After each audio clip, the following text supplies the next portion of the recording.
This again, huh? Okay. Hello there, YouTube. Now we should be officially live. I had to hit an additional live button, but welcome.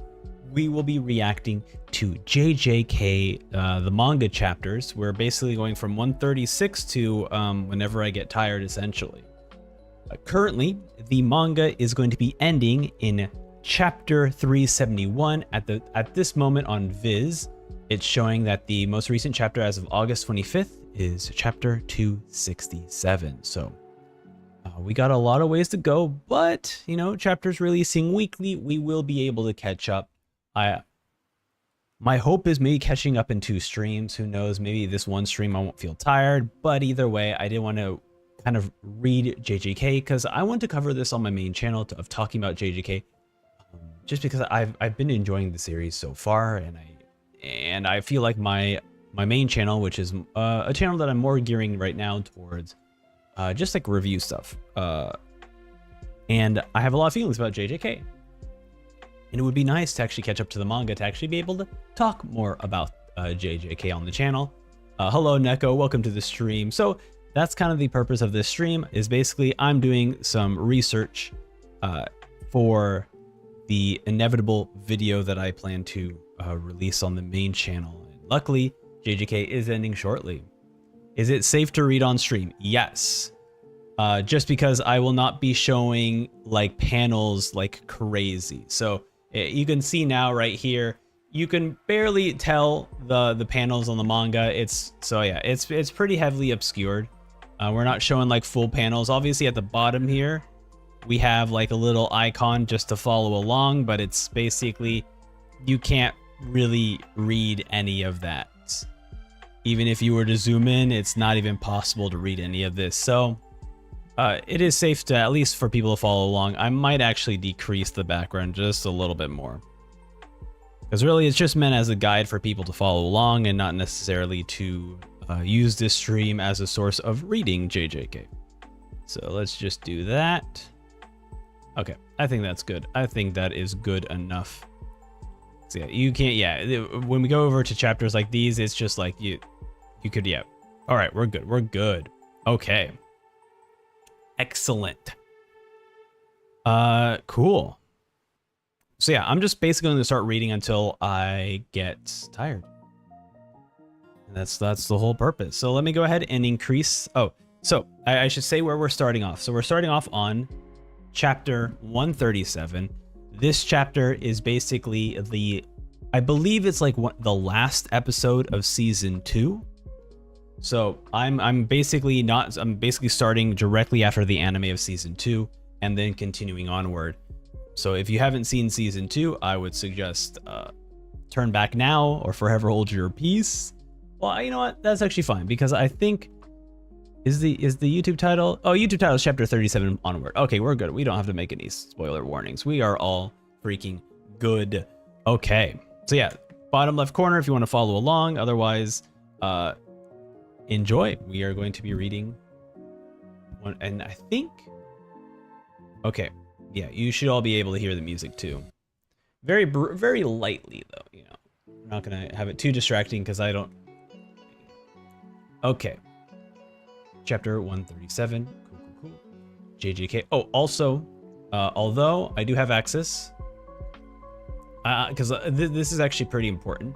So as you can tell here, well, actually, you can't really tell. Actually, let me increase this a little bit. So as you can tell here, I do have access to JJK on Viz Media. However, for the purposes of what I will be reading, I will not be reading the Viz translations. From what I have heard about the JJK manga on Viz, there's some serious localization issues. I won't get into it too much, but a lot of people are saying, I would say it was enough of an issue where I decided to, like, okay, I will go ahead and not read directly from Viz, because there's some certain translation issues that actually make the power system in JJK confusing. So I kind of want to just read it and find out if it is much different. Because I haven't read the manga. I've just basically watched the anime, which has a different translation team, and then so I haven't actually read the manga yet. So that's all.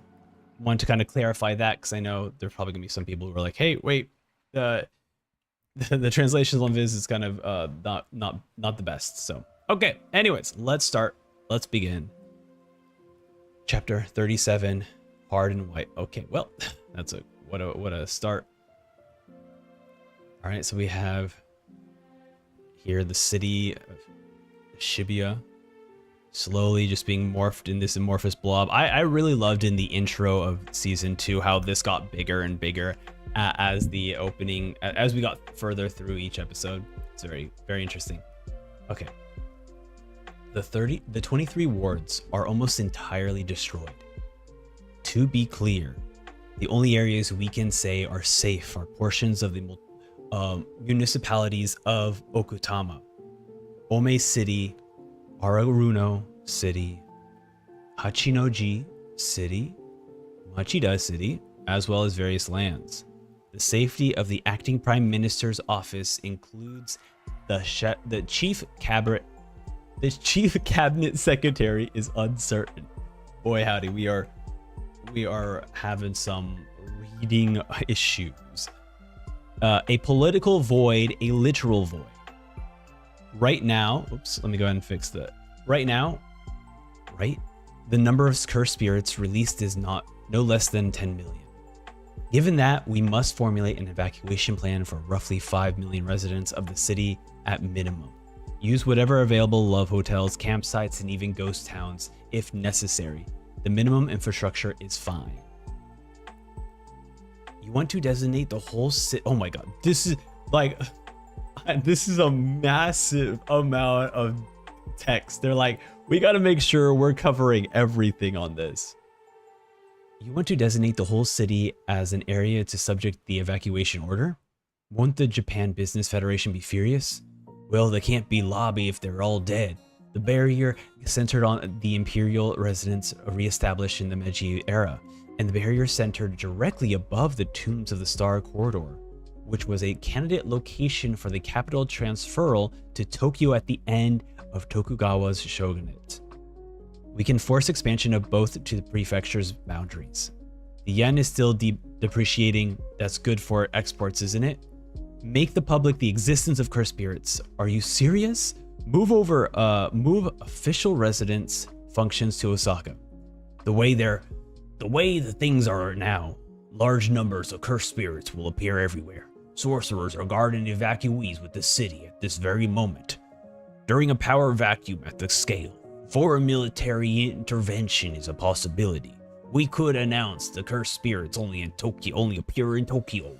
You mean encourage the leak to Tokyo about the cursed energy of the ordinary people in the confines of the appearance of the cursed spirits to there? That's why I recommended Itami as candidate site for transferal when Kansaki International Airport was built. Well, maybe it's better this way. This decision would be impossible if Kasumi Gasuki were functioning. There are too many conspiracy theorists. We cut to, we see this towering above, we see a family market, and just empty streets. This feels like a video game right now where the developers just didn't have the resources to make the entire city full of people, so it's just empty. And we have a kid munching. This was in the season 2 here. Kids munching, eating food. Looks around. We have this like creepy little ghost saying, Come, it's dangerous. Why bad? And yous can sing songs. Where's the kid's like, what? Where's mom? Mom and dad. Oh, and big sister and little brother and teacher are all there. I don't have a little brother and I hate my teacher. I don't have a little brother and I hate my teacher. You okay? You want a drink? Give me. Kid steps out. We see this monstrosity. It's basically like an anglerfish, but it's angling like a human. It's about to chop on the boy. The boy looks into the mouth of the monster, crushing blow. Here we go. The chat of the hour. It's been a while since I actually watched JJK 0. Sorry, did I scare you? Are you hurt? Are you with anyone? Like your mother or father? I don't know. This is the commercial district, so I doubt she's from around here. Have you walked a lot? I thought so. You've been doing a good job. And I like how he's like crouching down. We have this gigantic monster right behind him, and then it just disappears. We just hear splat. You can see that, right? Rika, please. Not here, Rika. Try not to overdo it. Sorry. I actually really love the art in JJK. There's like a roughness to it that I really appreciate. Like obviously Mappa is doing like a fantastic job with the animation, the art for the characters. But there's something I really like about the art style in JJK.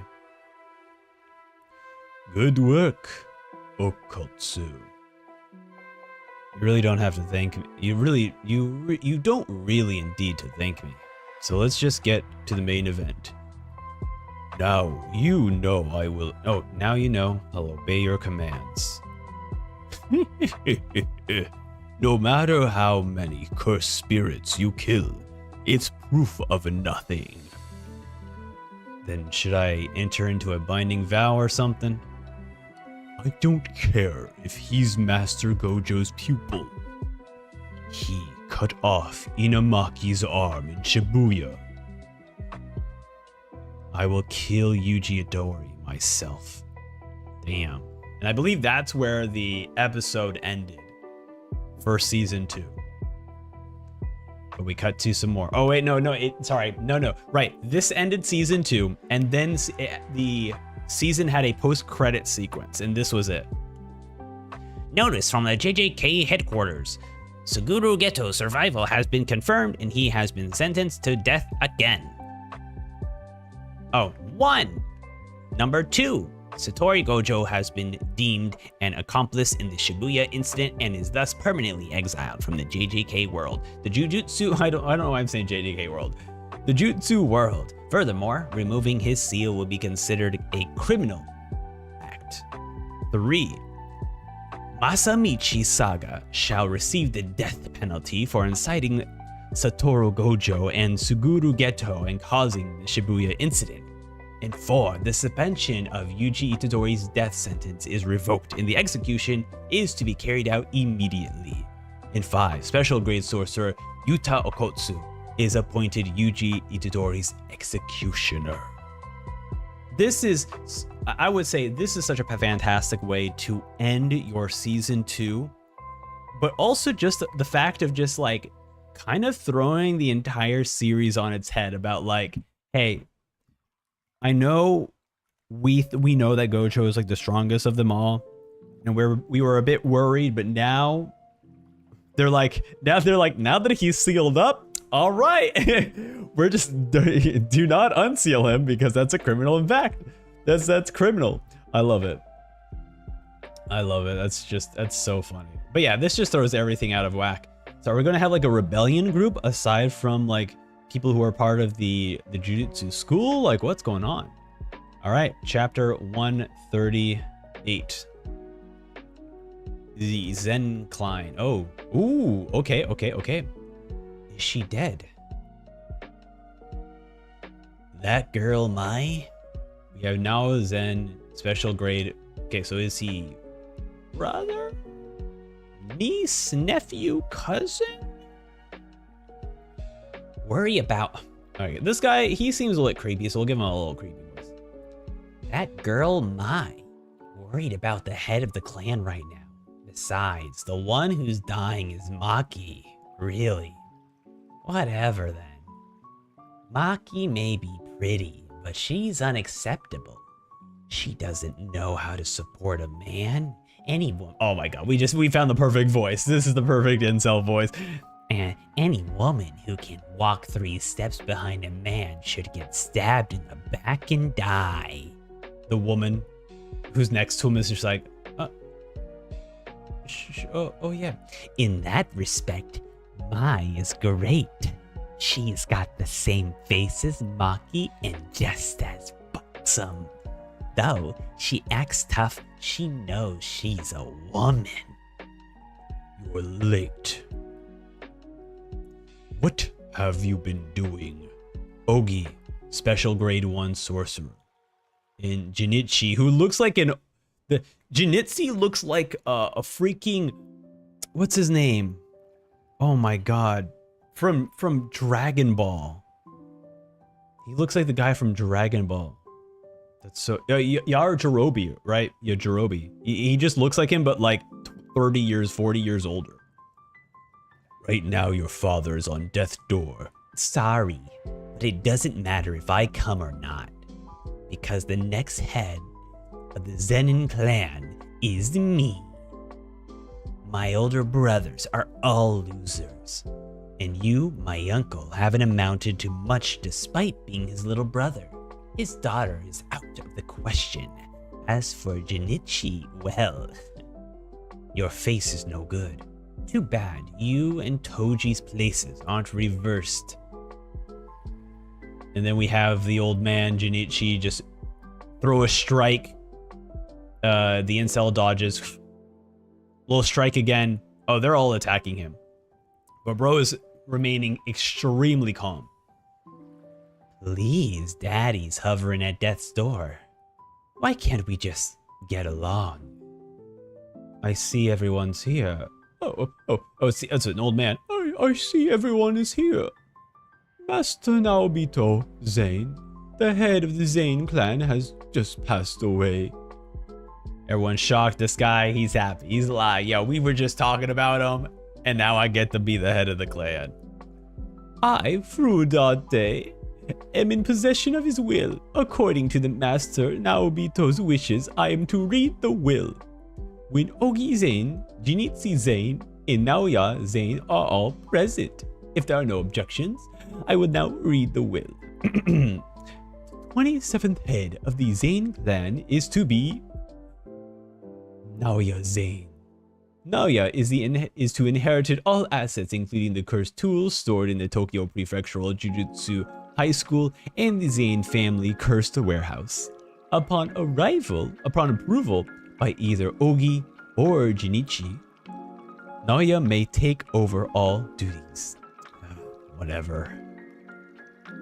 Whatever. However, if Satoru Gojo has died or become mentally incapacitated for any reason, a written agreement concludes with Toji Fujiguro will welcome Megumi Fujiro into the Zane clan.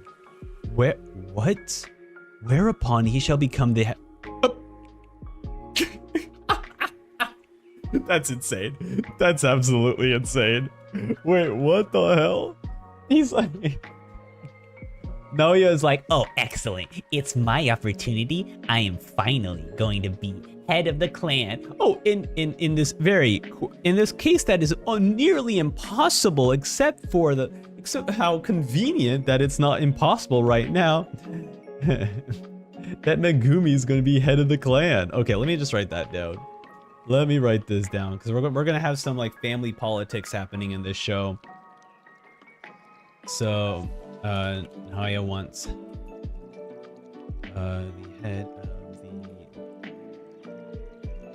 Zane clan. Unfortunately, in the will of Naobito,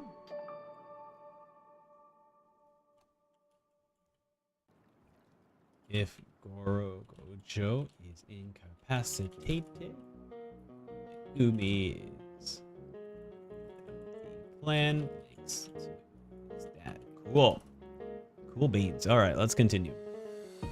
And we got this perfect face of like, what? He's like, what do you mean? In the end.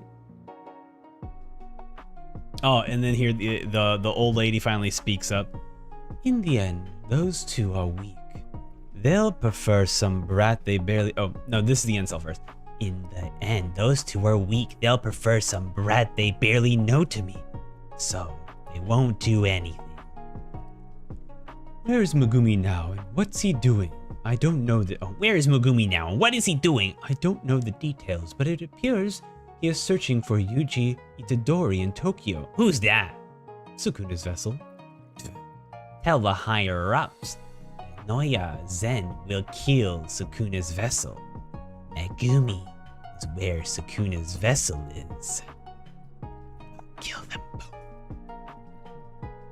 Tokyo has become a realm of demons now. It doesn't matter how many... It doesn't matter when or how people die. I'll work it out after I kill them. After all, I am the head of the Zane clan. Alright, we cut to some part of Shibuya. We have the... I forgot her name, but Tojo's teacher. Sorry for not acting sooner. The situation had reached a point where I thought I should temporarily just keep my eyes on things. Have you realized I'm not necessarily on your side? I'm just a humble beauty who wants to eradicate cursed spirits from the world. By the way, of apologies, my comrades and I will take responsibility for delivering those kids who were there. It's about time I confront Tengen. What will you do? Is this Itadori? Yep, so Itadori is kind of sitting down in the train station. Yuji, how are your injuries? And we have, what's his name? Chorzo, who has been... This is the confusing part. Chorzo, who has been tricked into thinking that Yuji is his brother. I'm good, despite being hit by Black Flash. I think that's because of Sukuna. I can tell that his strength is growing. Yuji, don't worry about me. You can return to Jujutsu High. I have to collect the remnants of Shoso and the others anyway. I'm not worried about you. The problem isn't whether I want to return or not. Sukuna is plotting something involving Uchiguro. Besides, I've killed too many people. Then we have Sukuna going, who's to say that someone you saved won't kill someone in the future? I can no longer stay with everyone. Are you fine with it? I also killed your little brothers. It's fine. That was a misunderstanding. If Ezo and Keichizu were in my place, they would say the same thing. It isn't about forgiving or not forgiving. Brothers are just like that. Let's go. Right now, we have to take care of as many cursed spirits as possible. Interesting. I'm very confused about Chorzo or whatever his name is. Because, like, from my understanding of what happened in Season 2, he was, like, Sukuna basically, like, wrecked... Was it Sukuna? Someone basically wrecked with his mind to make Itadori seem like his brother. So, like he has allies with Yuji, but not willingly, or not. I guess he is willing. He didn't know. It's a little bit confusing. Cool chapter. Let's keep moving. Let's keep going. Chapter 139, Hunter. We have Yuji doing a clap. Doing another clap. Is he doing the dance? No, yeah, he's summoning. Oh my god, he's doing the Toto clap dance, because he even has like the arms out look as two gigantic cursed spirits come out from the water. Here's some. All right, dodges, keeps running. He's keep running, so he's probably gonna have Chorzo kind of Step in. Oh my god, there are a ton of them chasing him. He's running. Choso. Oh, Choso, not Chozo. Choso! Piercing blood. And then just the blood arrow just kills them all. One shot. And then we have this like creepy ass flying squirrel show up. Whoosh! Yuji. And then just a strike kills it. Done. Fist sizzling. Incredible. He already impressed me with his power when we fought. Since then, he's added finesse, fluid control of cursed energy, along with unreal physical strength. He's now a demon god. And he still isn't fully recovered. As impressed as ever, little brother. Are you still calling me that? I'll keep calling you that over and over. Try to recollect after all. Your father had stitches on his forehead, didn't he? I don't see Megumi. Am I the first one here? Oh wow, okay, we're already gonna meet him? Okay, sometimes I forget that this show moves, or this manga moves kind of quick. In that, like, when things happen, it's not like One Piece where it's like, a character happens, the character's like, I'm gonna do this, and then like, several chapters later, then they do that. This one's like, oh, I'm gonna do this. Oh no, he immediately does that. Who is that? Was he talking about Fujis? Okay, the music might be a little bit too, chipper. Okay. Who is that? Was he talking about Fujiguro? Is it possible that he is that slow? What are you two doing? You totally stand out. Don't you want to run? Run? Don't you know? Your death sentence is back on since Satoru's support is gone. Huh? Ah! Right. Gojo's so flexible that he has saved many a sorcerer. My business is with Megumi, so I honestly don't care if you live or die. But I can't help you scampering around. I can't have you scampering around. So I'll start by breaking your legs. What do you want with Fujisiro? What do you want? I'm just gonna say Megumi. That's just easier to say. What do you want with Megumi? I think I'll have him die. But it'd help if he wrote a little something first. Teleports basically right behind Chozo and Yuji. Punches them both. Pa, pa. I heard Megumi's looking for you. He smacks Itadori, blocks Chozo's attack. They both go for a strike. He teleports out of the way. Pops out somewhere else. He's fast, but it's probably a curse technique. You're tougher than I thought. To be honest, I didn't expect much. I understand he's the vessel, but who is with him? Shall I try upping my speed? As soon as he says that, we have this panel of like just darkness. All three characters are stunned by this like dark noise, I guess. The noise it says here is ooh. Gojo Sensei? No, something creepier. It was, oh my god. Oh my god, it's Okotsu. Oh my god. Huh. You're not alone. You're not alone. That's crazy. That all three of them were like, what the hell is that? And this guy was like, oh, is that Gojo? No, this was Itadori who said, is that Gojo? And he's like, no, something creepier. But I guess that also is partly Okotsu and the other part is like Rita, right? All right, we're in chapter 40. Here we go. Execution. Who are you?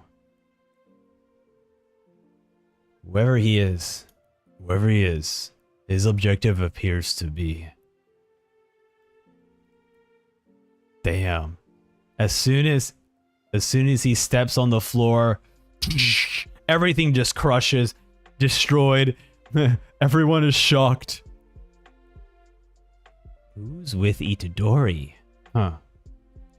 So you're Yuji's executioner. Wait a second. Oh no. Okay, this sleeves bag. Wait a second. I'm on your side. You're Okotsu. You're Okotsu, right? Okotsu. He's the second year Fujiguro mentioned. Just like Goro-sensei. Who are you? He's a special grade sorcerer. I am Naoya, Zane Maki's cousin, and I'm also here to kill Itadori. Don't worry, I won't interfere, but in return... Yuji, you gotta run. What? Blondie is a speed type, but there's a hidden trick to it. Play chase with him could be bad, so I'll take him. Will you be alright? Yeah, I will. But one they want is you, Yuji. This way, Yuji won't have to fight human sorcerers or feel bad about leaving me. Just think about getting away from Okotsu, the one with the dark hair. I'm guessing he's the same type as Satoru Gojo. If you fight him, you'll die. He's such a handful. Even if you kill Itadori, will you refrain from telling your superiors for a while? He's bait for someone I want to meet. I wish I hadn't mentioned Megumi. That was crazy. I'll meet you at the spot. I meet you at yesterday's spot. Alright. Very well. I'll leave the other to you. And then we have this creepy smile. Oh my god. So we hear the clap of Yuji.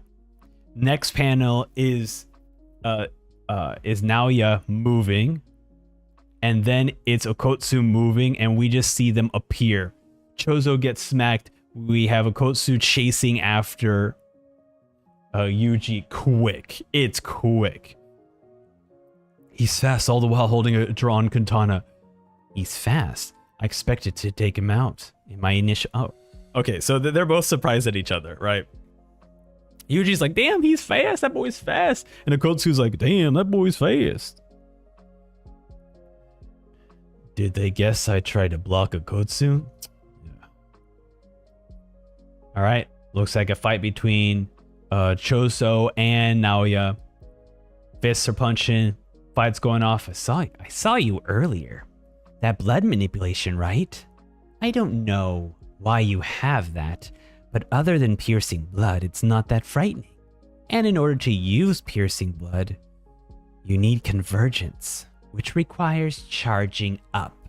I don't need to say the rest for you to understand. This is checkmate. So now you die. No, I'm warning you. Do you think you can leave here alive?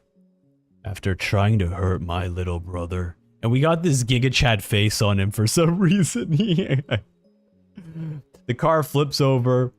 Yuji jumps over. Okotsu jumps like underneath it, about to slice up.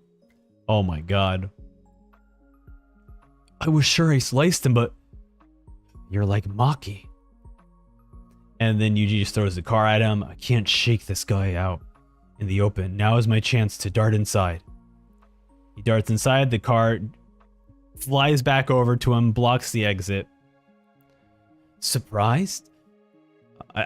The voices are way too similar. I'm going to give Okotsu maybe a darker, deeper voice. To just differentiate them, because I didn't realize that they would be communicating so frequently. Surprised? I don't look like the power type. Surprised? I don't look like the power type. Despite not having much power. Oh, this is Yuji. Despite not having much power. He has an immense amount of cursed energy. I'm actually on the weak side. Oh, no. Okotsu is just saying this. I'm actually on the weak side. He compensates for his lack of power with cursed energy. Reinforcement, everyone does it, but when he does, you're the exact opposite of me. You notice, huh? I got more than Gojo-sensei. Cursed energy. What?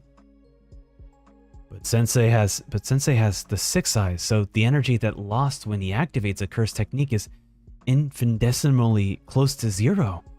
Of course, Sensei is the best. After all, I can run out of curse energy, but he doesn't. Now I'm done talking. This is okay. So this is Okotsu kind of talking about this. Now I'm done talking. All right, strike, just destroying buildings. Seriously? And we have Todo.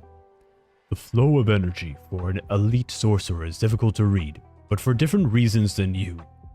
An elite fighter has greater accuracy in controlling cursed energy. Right punch, making it difficult to predict an attack until the moment it's executed. Is that really a right punch? And then we just see Itadori getting hit, kind of just basically referencing that this guy is powerful. This guy, his whole body, including his katana, is constantly surging with cursed energy. The problem isn't about reading his moves. His attack can be decisive and he can restrict all damage to a minimum. You got it from here. Sorry, but I just can't die yet. The end of chapter 140. Let's keep moving. Let's keep moving.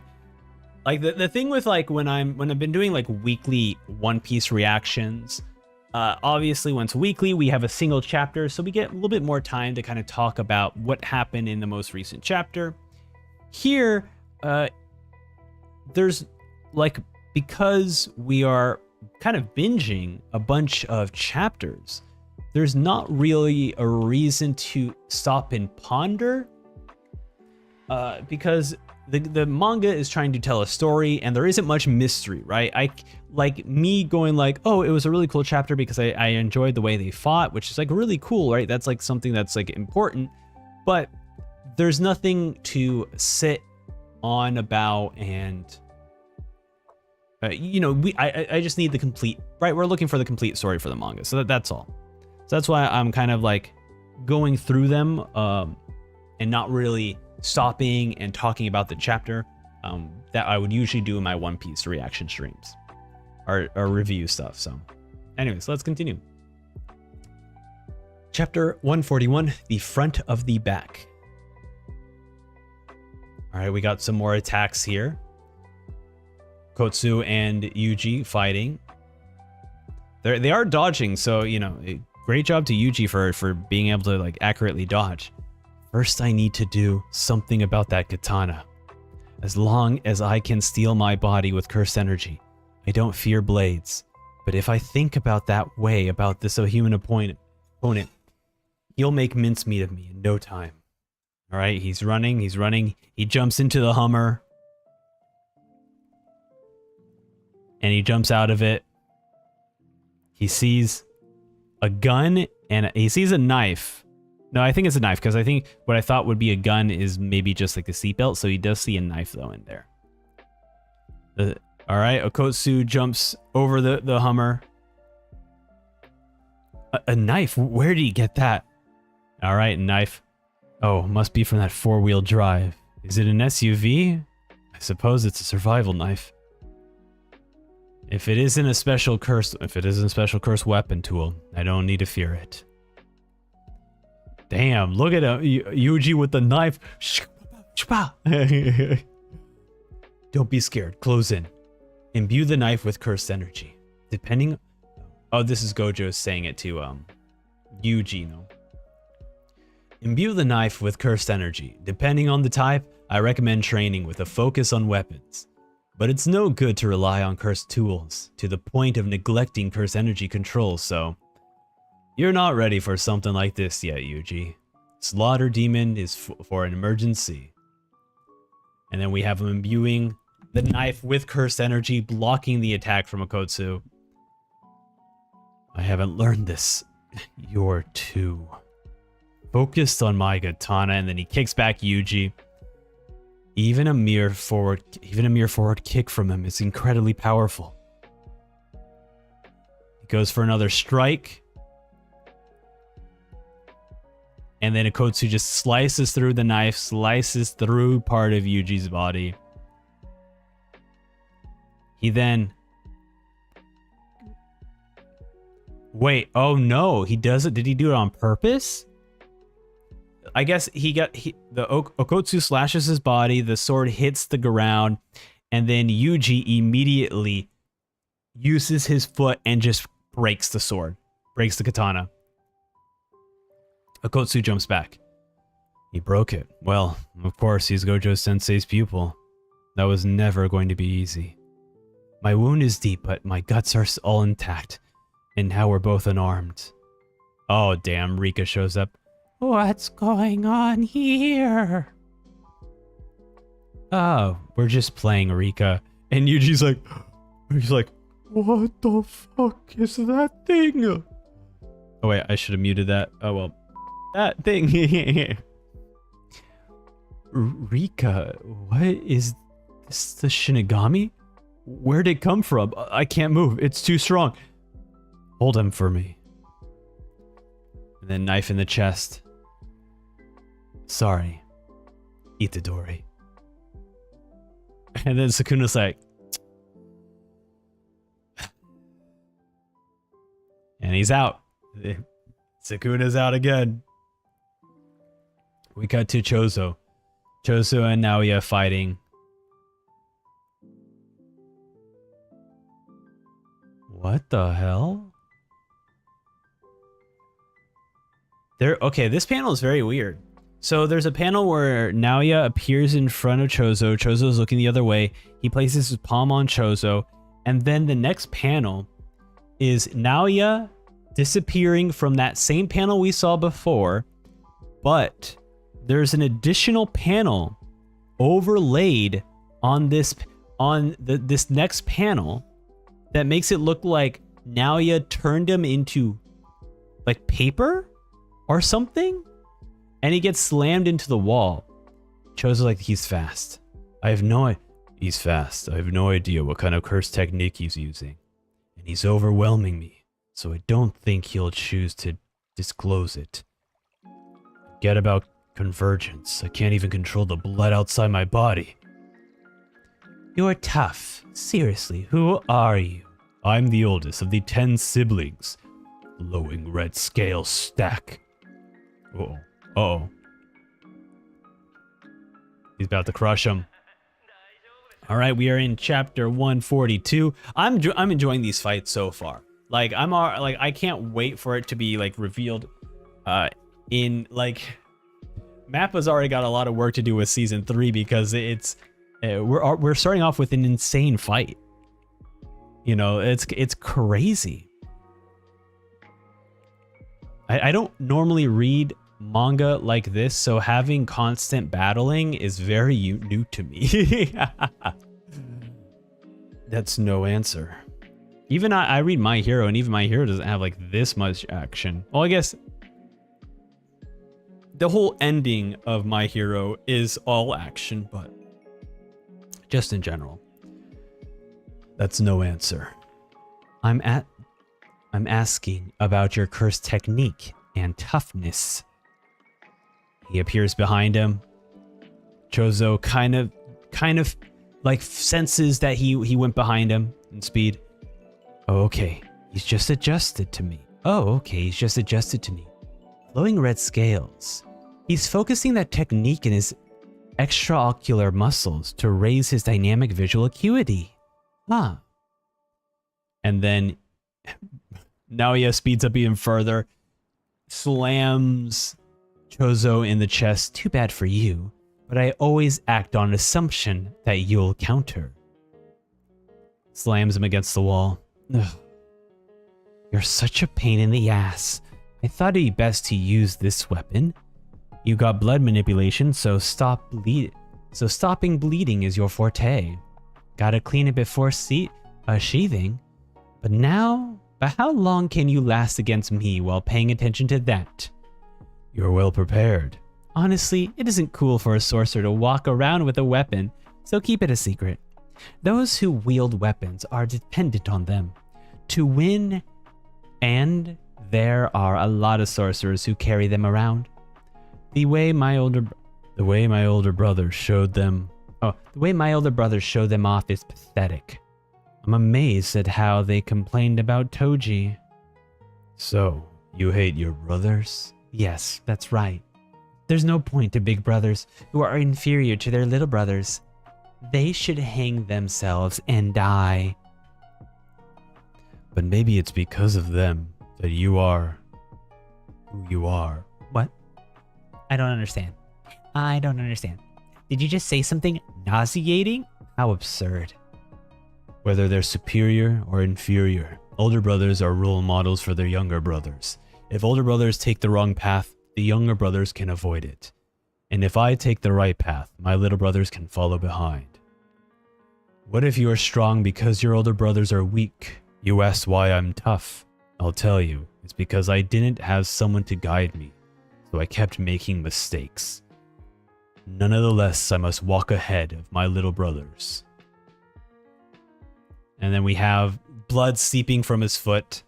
That's why I'm strong. And then now the blood is gushing out of his foot towards Naoya, and Naoya backs up. What is he doing? How can he bleed that much and live? Death paintings have mixed blood from cursed spirits and humans. They have a special constitution capable of converging cursed energy into blood. As long as they have cursed energy, they won't die of blood loss. Oh, that's why. Okay. And now he's summoning blood. We have just a whole rush of blood heading towards Naoya. He forced me away and I lost sight of him because of the massive amount of blood. What a slow attack. He must be dying from the blood loss after all. And then he shows up. Oh my god. Oh my god. Hold on. I love this. He's like, oh, he must be slow. And then we have a next panel where he slides into place. He does his little like his what is it? His pointed arrow blood or piercing blood attack. Oh my god. Strikes at him. Now he dodges, but he's still backing away. He's still in the defense position. I can't let him touch me. He backs off. And then now we have another teleport. Choso kicks him in the chest. He's like, my legs feel... Oh, the blood got on him. My legs feel heavy. Is he controlling the blood stains on my... Hakama? And then Choso's like, you know what comes next? This is checkmate. You sure? My curse technique traces movements at 24 frames per second. Oh my god, what a nerd. What a nerd. I don't even have like a nerd alert. What a freaking nerd. So it's no problem for me to move despite being in this bind. Go on, try it. Why? This move was a Choso original. Isn't he releasing his... Oh. Okay, so now he was like, why? Why isn't he releasing his attack? This move was a Choso original, born of Choso honing his own cursed technique for 150 years. Supernova. Sephiroth! Sorry, but you didn't love your brothers. What the hell?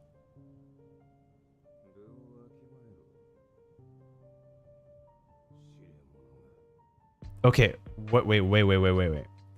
From the way it looks like, Choso basically sacrificed himself and created some sort of powerful blood energy attack to strike Naoya. I can't understand that. Oh. Okay, no, okay. So, no, never mind. Choso is still alive. It's just that in place of where Choso was, his supernova activated. And then immediately, as soon as that happens, right behind him, Akotsu shows up. What? And then smacks him in the face. Falls to the ground. Looks like you're hurt. Naoya.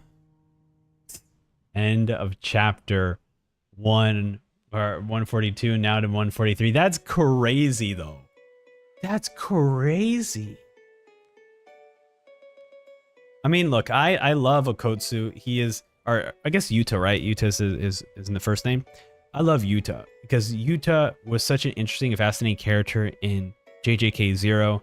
And it was also just like a complete story. That entire movie was a complete story about Yuta. So him showing up, like, if I was to look at like favorite characters in JJK, Yuta is up there over Itadori, but at the same time, I also don't want Itadori to lose either.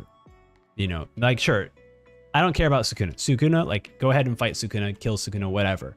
But I don't want that happening to Yuji.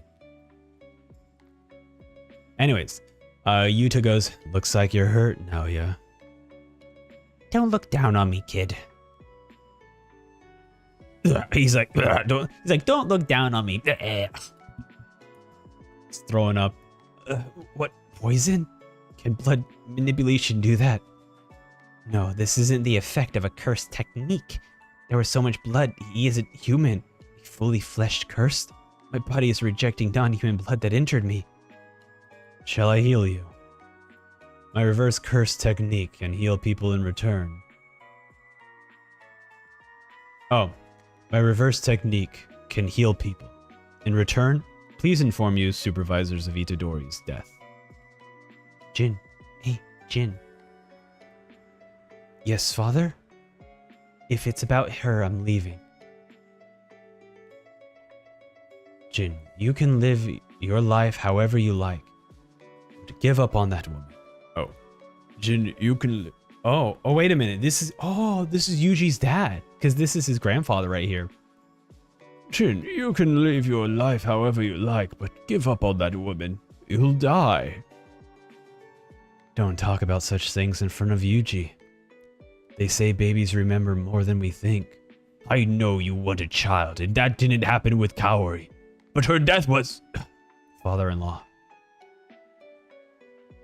What are you talking about?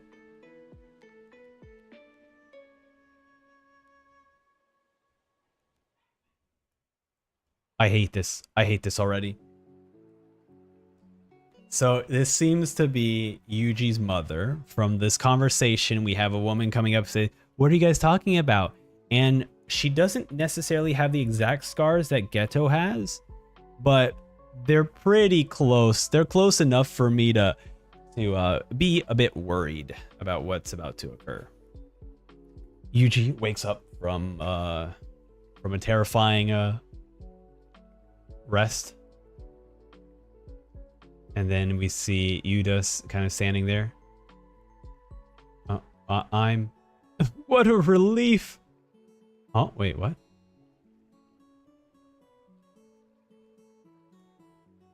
I think it was just around September. Gojo-sensei came to see me. He asked me to watch... Oh my god! Oh my god! This freaking manga. Man, okay, alright. Oh my god. Great, bravo, 10 out of 10, 10 out of 10. I got fooled. I remember watching that last episode and going like, because I didn't remember much of Zero, but part of me was like, this doesn't seem like Yuta to want to do this, but I guess maybe, like maybe he changed since the last time we saw him, but no, he's doing it for Gojo. An act? I got a bad feeling about this. Akari should be fine. If anything happens to me, I need you to take care of the current first and second year students, Yuta. If anything happens, like you getting a girlfriend... Oh. If anything happens, like you getting a girlfriend... Oh, you're a comedian, huh, now? Well, I can't imagine what would happen to you. I'm especially concerned about the first year, Yuji Itadori. Just like you, he was up for a secret execution. If you could keep an eye out, I'd appreciate it. Where's Miguel? He doesn't want to see you. Instead of allowing a different executioner or having all the information about you being hidden, I decided this workaround was the best. But they aren't dumb, so in order to get Jujutsu headquarters to approve me as an executioner, I entered a binding vow to kill you. So, I killed you. Sorry about that. Then why am I still alive? Because of the reverse curse technique. At the time your heart stopped, I instantaneously healed you with the reverse curse technique. Not many people know I can take this positive energy as is and output it. I thought it might work best on what I've heard about you. Yeah, this isn't the second time your death has been staged. Given the circumstances, they may soon find out, but for a time, they'll officially consider you dead, sentence complete. What? Wait, why are you doing this? Because you're important to people who are important to me. I too once bore a power I could not handle. I thought it had been forced on me, but I had invited it upon myself. But not you. The power you bear isn't your own. You aren't to blame. You don't understand. It isn't about whether it's my faults, but I, Itadori. Oh, Megumi showing up. Itadori. Fujiguro. What are you doing? Let's head back to Jujutsu High. The barrier around the school is loosening. As long as no one directly sees your face, it should be no problem for you to go back. We'll rejoin the older students and stop. Don't act like everything is normal. Don't act like nothing happened. Sorry, but I can't just die yet. He resists, but I bet he's unsure of whether or not he deserves to live. That's why he held back when fighting me. I killed people because a lot of people died. It's our fault. Don't be selfish and give up all on your own.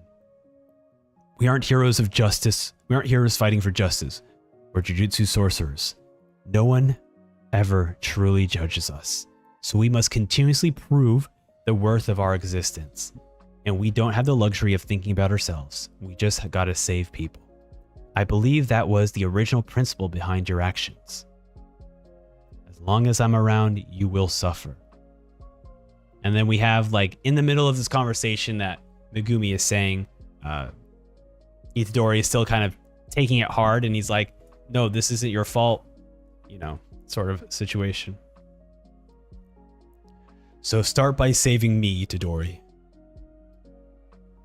Noritoshi Kamo has made plans for those involved with Jujutsu to face off in a calling game. And Tsukumiki is ensnared in that. So I'm begging you, Itadori. I need your strength. Alright. The calling game. We got some rules here. 1. After awakening a curse technique, players must declare their participation in the calling games at the barrier of their choice within 19 days. Any player who breaks the previous rule shall be subject to the curse technique removal. Non-players who enter the barrier become players at the moment of entry and shall be considered to have declared participation in the calling game. Player scores points by ending the lives of other players. Points are determined by the game master, indicating the value of a player's life. As a general rule, sorcerers are worth 5 points and non-sorcerers are worth 1 point. Excluding the point value of players' own life, players may expend 100 points to negotiate with the game master to add 1 rule to the calling game. In accordance to the previous rule, the game master will accept any new proposal rules unless it's marked long-lasting effect on the calling game. If a player score remains the same for 19 days, the player shall be subject to a curse technique removal. Wait, what the hell? So we ended this terrifying death from a bunch of people because of the Shibuya incident, and then immediately they're like, yo, the Shibuya incident, that was pretty bad. We need to get rid of the Jujutsu High. So how do we do that? Let's do a calling game. And this will also still include innocent lives. Great. This is what a mess. Okay, we're moving on to chapter 144.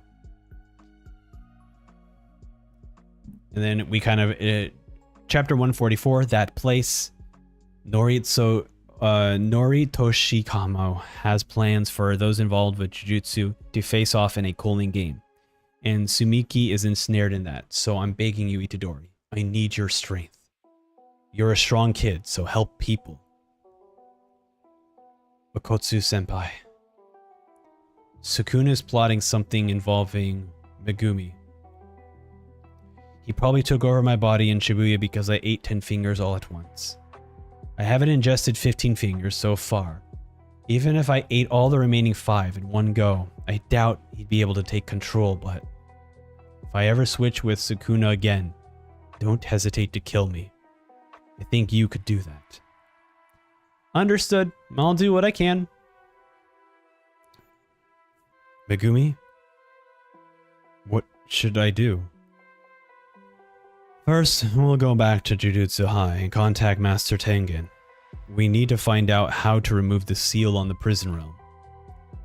Also, what are Noritoshi's Kamu's concrete objectives and future motives? The calling game is Jujutsu terrorism, like never before. To fix this mess, we need to find the answers to these questions. And I only think Master Tengen knows. Maybe Tsukumo knows? I already spoke to her. This was her idea. She's hiding in Jujutsu High too. Hiding? She wants to avoid the higher-ups? The problem is Master Tengen's concealing barrier. Over 1,000 doors are continuously shifting, but only one leads to the Tomb of the Star Corridor where Master Tengen resides. And we can't contact Master Tengen if we don't pick the right one. Sorry, Megumi, I have to ask. What happened to Kuchisaki? Oh. I get it. I get it. Oh. About the barrier. Chozo shows up. What up, bros? I'm not dead. About the barrier. There may be a way past it. Oh, you were listening. What do you mean, Chozo? Mahito once stole Sakuna's fingers and the death painting wounds, right? We can do the same. And then we cut to its background. Whoa. Maki. Damn. Long time no see, but no, really. Maki-senpai? Oh, hi. Maki! Is it okay for you to move around? Yeah, no problem. Damn, dude, she got wrecked.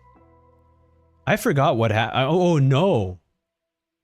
That's right. She was in like the convenience store with like, oh yeah. Or was it, no, it was the mall. She was in like the mall area or something. And that giant explosion. Oh yeah, okay, that makes sense. It was her inborn physical toughness, not cursed tolerance, that saved her life. It's too bad about the business with the head of the family. Well, I wasn't going for it. Megumi? What about Master Tengen's barrier? About that. I'll explain. Between the doors and the tomb lies the cursed warehouse where Jujutsu High stores cursed tools and objects. It holds the remains of my younger brothers, Doranso, Shoso, Tanso, Sanso, Kotsoso, and Shoso.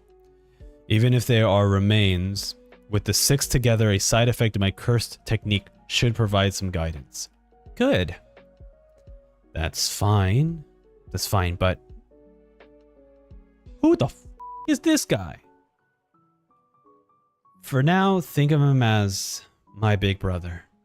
Yeah. Choso's like, Yuji! Yuji! Let's go. There. Without a doubt, my brothers sleep beyond those doors. Let's open them.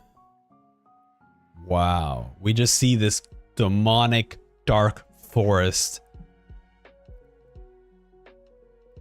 It's just like an area inside an area. Let's go. Deep in there is an elevator to the tomb. Choso, I know. I'll return. Wait just a little longer.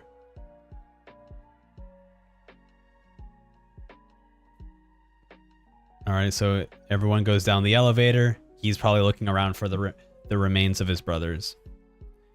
It was 11 years ago, now that I think about it. That's when everything began to distort. Alright, everyone. The main shrine is through here. Ah, damn it. That they are walking out into this white empty spot. Oh, Chozo is with them. So what is this? What is their... when Yuji's like Chozo and Chozo's like, I know. I'll return. Wait just a little longer. Oh, okay, never mind. I understand now. Chozo, they were walking... everyone was walking past the warehouse towards the elevator. And Chozo was like, I'll return, wait just a little longer, basically talking to his brothers in the warehouse. Okay, that's what it is. That's what it is. And so when Chozo stops at the warehouse door, Yuji's like, hey, Chozo, like, come follow us. Like, and then that's where Chozo's like, oh, I know. And then he said, okay, this all makes sense now. All right, I just had to talk myself through it. There's nothing here. This is the main shrine? No, he's rejecting us. Tengen doesn't interfere with this world. But I thought contact was possible now that the six eyes are sealed. Maybe it isn't rejecting all of us, but only me. I was too optimistic. Alright, let's head back. Sumiki doesn't have time. Leaving so soon. It's a pleasure to meet you. Child of Zenin. Michizain's descendant. Death-painting womb. And Sukuna's vessel. This guy is... Okay, this guy's got to have a different voice. This guy looks creepy as all hell. I guess this is the first time we've seen Tengen. Because even in Hidden Inventory, he was hinted at. But we never got to see him like this. Okay, cool. All right, we are in chapter 145. Wait, how long has it been? How long has the stream been? It's been about an hour? Okay. Okay, look, I do take my time going through this, but really, let me go ahead and write some notes down before I forget. So let me go ahead and write some notes here. Here, let me add, actually, I have a BRB screen. That should work. Let's see if, yeah, okay. I'm only putting on the BRB screen just so that I can just take notes here.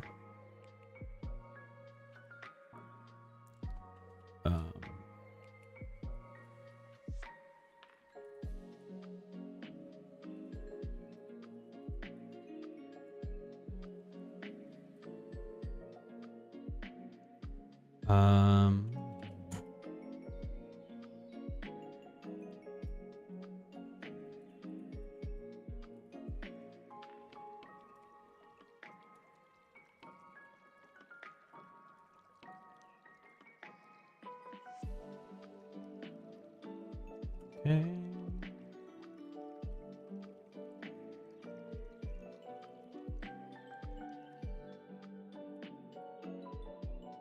All right, cool.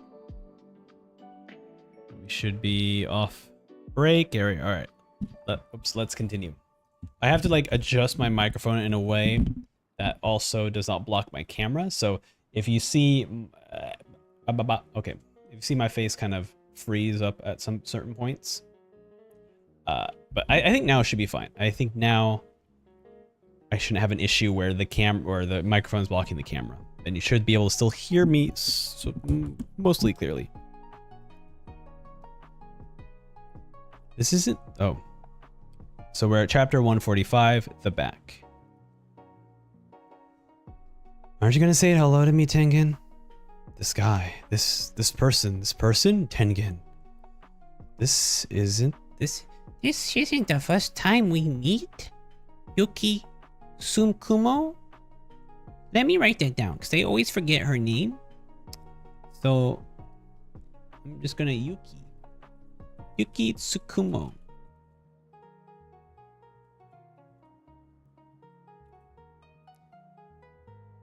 Why didn't you close off the Tombs of the Star Corridor? I was afraid you might be in alignment with Kenjaku. After all, I cannot see into the human heart. Kenjaku? The sorcerer who once was Norito Shikamo and is now inhabiting the body of Suguru Geto. Okay, let me just write that down. Kenjaku is taking over Suguru Geto's body. Once was the Norito Shikamo. So the reason why I'm writing this down is because was it a reaction? I think it was like a reaction I did of JJK at some point, like that's no longer on the internet. But I completely forgot that I just forgot about Kenjaku. About taking over, about his body being taken over. I just totally forgot about that. So I need to write it down just so I don't forget. The name suggests compassion and salvation. Give me a break. Master Tengen, why do you look like that? He sure has guts cutting into an important conversation. I may be immortal, but I am not immune to aging. Your whole face, I'll be honest. The issue that we have with your look is not because it's not because of age. he's like this creepy looking dude, and he's like, oh yeah, it's just age. Like, no. This whole face is not age. This is not an age issue. I may be immortal, but I'm not immune to aging. After 500 years, you'd look like this too. For real? 11 years ago, after failing to merge with the star plasma vessel, my aging accelerated and my awareness as an individual diminished. The very world became myself. So there wasn't another star plasma vessel then. And that's why your voice doesn't proliferate. Excuse me, but we came here to ask about Kenjaku's objectives and how to open the prison realm. Will you tell us what you know? I wish I could simply say yes, but there is one condition. Yuta Okatsu, Yuki Tsukumo, and the Death Painting Womb. 2 of you must remain here to serve as my guards. Guards? Guards, aren't you immortal? Are you worried about the seal? No fair, you haven't even told us why or for how long we'd have to do. So then, shall I speak of Kenjaku? His objective is to force the evolution of all human beings throughout the land of Japan. We heard that. But what exactly does he intend? Why didn't Kenjaku use the barrier that time and turn everyone in Japan into sorcerers via idol transfiguration? He lacks the curse energy to do that. Cursed energy that has been refined through Uzumaki cannot return to the sorcerer. Triggering an evolution in each individual with a curse technique is incredibly inefficient. The method of evolution that Kenjaku has chosen is the merging of mankind and me. Is that even possible? What was that again? Isn't that impossible for anyone but a star plasm vessel? Yes, the way I was before, but now that I have evolved for the past 11 years, it would not be impossible for me to merge with someone other than a star platinum vessel. Look, I'm getting kind of desperate here, okay? But you're only one person, right? How could you merge with multiple people? I am not what you see before you at this moment. My evolved soul exists all around us. As I said myself, is now the world itself. A human who merges with me transforms into something greater than a sorcerer, as a new beginning is both there and not there. I possess barrier techniques, so I am able to maintain this form and self-control even after evolving. However, if humankind evolves, and even if only one person rages out of control, the world will end. Why? There would be no boundaries between individuals, so evil would spread instantaneously. The impurity of 100 million people would flood the world. What just happened to Tokyo would happen to the entire world. Why would Kenjaku do that? I don't know. As I said, I cannot read the human heart. So why not just refuse the merge? That's the problem. Now that I have evolved, I am more a cursed spirit than human being. I'm desperate, buddy. I want to get merging with someone. Oh my god. And Kenjaku shows up. That's why. That's what makes a target for cursed spirits manipulation. Everyone's like, he's here. Oh, never mind. Okay, never mind. Because the panel is everyone really shocked and scared that something happened. But what is actually implied is that Tengen is saying that's what makes me a target for cursed spirit manipulation, referring to basically that if Kenjaku gets to Tengen, he can then be manipulated like any other cursed spirit, and because he is the strongest being in the world, that's bad. Considering Kenjaku's ability as a sorcerer, he might be able to seize me the moment we encounter each other. That is why my main body is rejecting everything at the tombs of the Star Corridor. And the reason you want guards. Yes. Kenjaku is the second most powerful barrier user after me. I do not know when he will undo the seal on the tombs. Kenjaku prevented a merging with a star plasm vessel and forced your evolution, and wants to consume and control you through curse manipulation.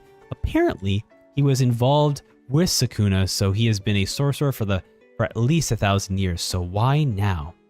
I, the star plasm vessel, and the Sixth Eye are all connected by fate. In the past, Kenjaku had twice lost the sorcerer of Six Eyes. The second time, he took no chances and killed the star plasm vessel and the Six Eyes no less than 1 month after they were born. Nevertheless, on the day of the merging, the Sixth Eye and the Star Plasma Vessel appeared. After that, Kenjaku switched to sealing instead of eradicating the Six Eyes and began searching for the prison realm. Besides, 2 bearers of the Six Eyes cannot appear at the same time, preventing another Six Eye from being born. Interesting. But then the unexpected happened 11 years ago when Toji Zane intervened. There we go. I figured out the word. Then we have Maki and Megumi like, huh? Maki's like, what? And Megumi's like, what? He was physically gifted through heavenly restrictions, and on top of that, he was an anomaly who has escaped from curse energy. As a human being who had escaped fate through the power of restriction, he destroyed our destinies. Then came along a boy with a curse manipulation. Suddenly, all the pieces had come together except for the prison realm. Then even that fell into his hands 6 years ago. So why the culling games happening? It is like breaking in the body prior to merging. It is not impossible to merge with someone other than a star plasm vessel, but it is highly unlikely and would be incomplete at present. The culling game uses the player's curse energy and the boundaries binding barriers in a ritual for conveying the human beings of this country to the other side. Through that custom, he will begin the merging with me. However, in order to perform such a ritual, Kenjaku has to undertake certain binding vows. Interesting. One stipulation that he is not the game master. However, this does not work in your favor, because the culling game will not end even if you kill him. The game will continue until all players are dead or all players refuse to participate and die. It's like, oh, the game will continue until all players are dead. Okay, that's bad. That's probably bad. Or all players refuse participation. Oh, that's good, and die. Oh, that's bad. The clause mentioning long-lasting additions to the rules ensures that nothing can interrupt the ritual.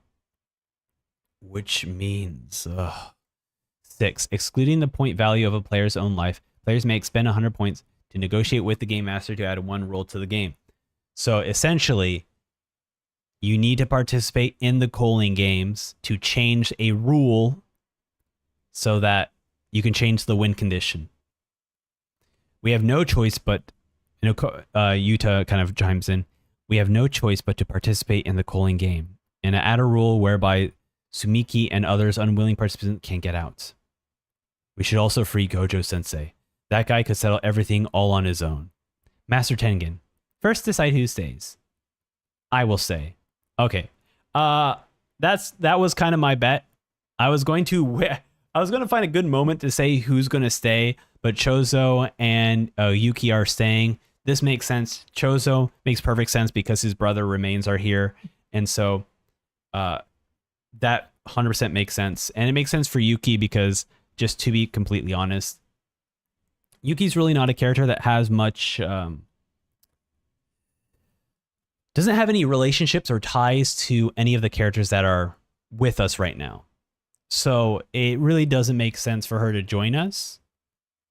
That being said, I mean, Yuta is also extremely powerful, so Yuta could have also gone along. But the fact that Tengen of all people, said that Chozo, Yuki, and Yuta are strong enough to be my guards, does actually lend a lot of credibility to the power Chozo has.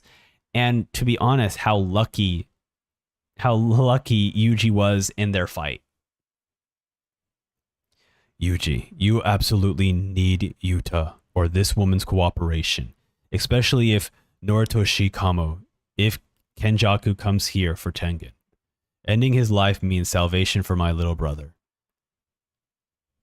And I'm not done talking to Tengen. Is that all right with you, Yuta? Yeah, I don't want to leave the others. Thank you. This. He pulls something from this like black flame is necessary for freeing Gojo. It is the back of the prison realm. Back? I mean, that's the title of the chapter. I've never heard of that. You mean like a back gate? Yes, that's right. Yes, that's right.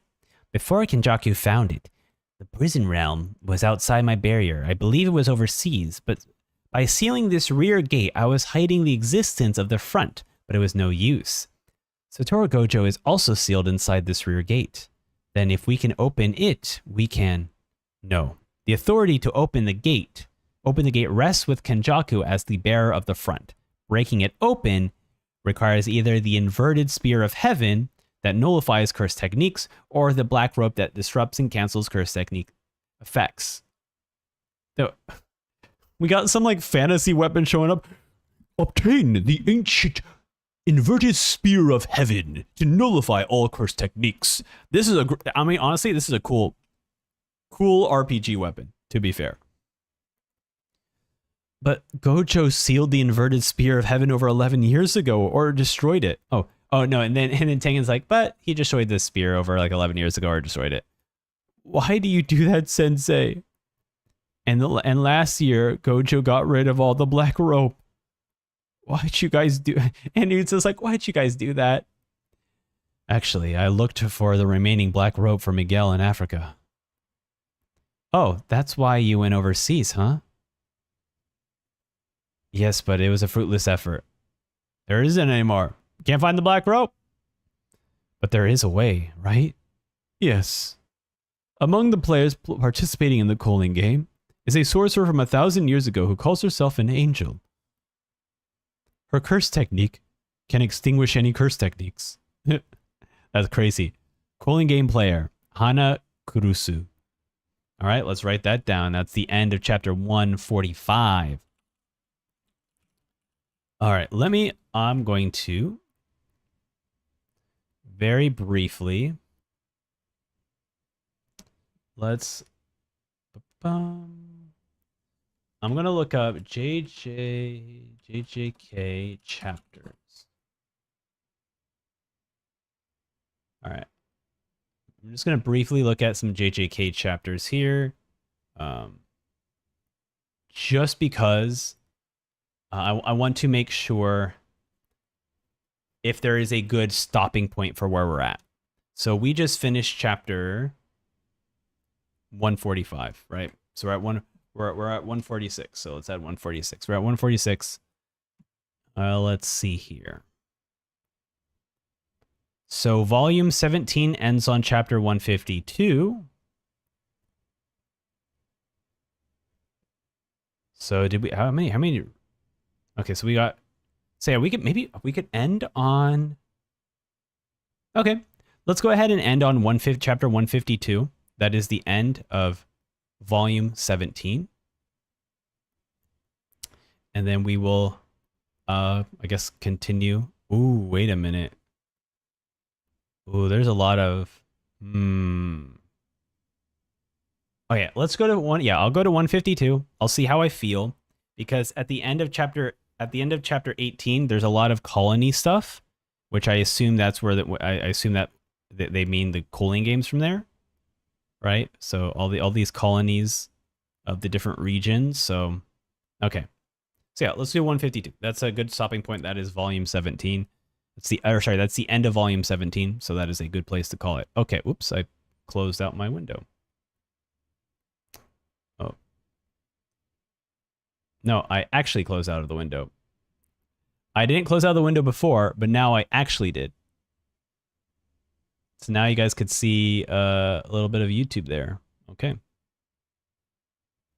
Let me go ahead and get everything back, I guess. All right. But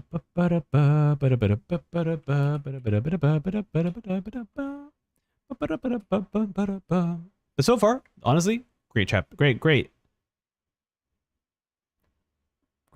Honestly, like this, it's very interesting. I'm very glad maybe I wasn't reading these weekly because I could just like binge through a lot of stuff here.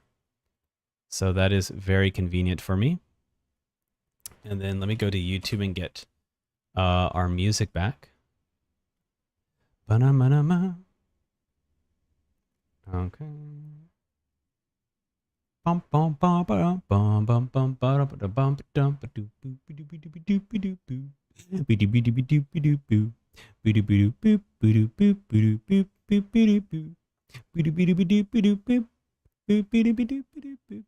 We're reading. Oh, we're reading.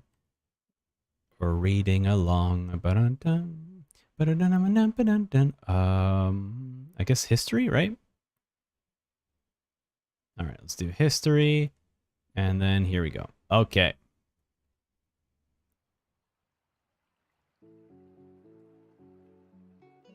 All right, music's playing. Here we go. Let me switch.